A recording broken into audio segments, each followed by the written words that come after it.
In this lesson, we will be learning about the different 3D outputs we can export from Vstitcher. With the finished simulation of a garment, we can export the garment, with or without the avatar, as a 3D object. The 3D outputs generated may be used with third-party rendering or other software, or may be used to allow those without Vstitcher to view the garment externally. To export a 3D garment, we first must ensure that the garment is dressed and that the snapshot is loaded in the 3D window. Next, we click the camera icon on the main toolbar. The render window is displayed. Here we click the 3D Object tab. We need to edit the settings. For all 3D export formats, the camera view at the moment is not exported. The only format where the camera view is exported is the V-Ray scene output. Thus, it's not necessary to adjust the camera view of the garment in the preview window unless we are exporting a V-Ray scene. We can use the camera view options at the top or change the view in the preview window. Alternatively, we can also start from a saved preset if one is available or required. Also, we can save a preset once we are happy with all the settings. Then we can export it and share with other users. This can be useful to ensure consistency of 3D outputs throughout our own organization. The next step is to select the correct 3D format we want to export. The 3D formats available are as follows: Autodesk FBX, Browseware PBR FBX, Browseware 3D Object BWO, GLTF V2, OBJ, V-Ray Scene. Autodesk FBX file format is a popular 3D data interchange format utilized between 3D editors and game engines.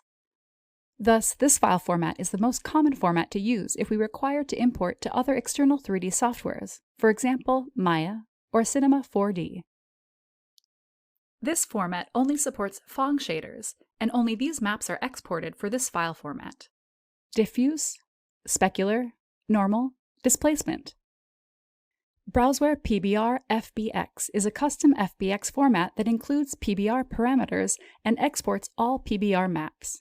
This means that the following maps are exported: diffuse, alpha included, specular, roughness, normal, displacement, metalness. However, note that to import a Browseware PBR FBX file into other software, we would need to write a script for the file to be read properly. Browseware 3D Object, or BWO for short, is a 3D output that can only be viewed using the BWO viewer. This is a great option to allow others to view the 3D garment without Vstitcher. The BWO viewer can be downloaded from our Downloads page.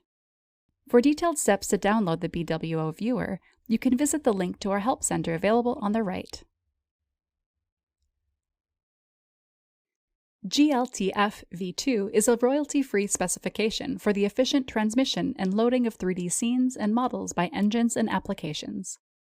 Similar to BWO, this is also a great option to share 3D garments with others who do not have access to Vstitcher. For GTLF outputs from Vstitcher, the following viewers are supported: Chronos and Sketchfab.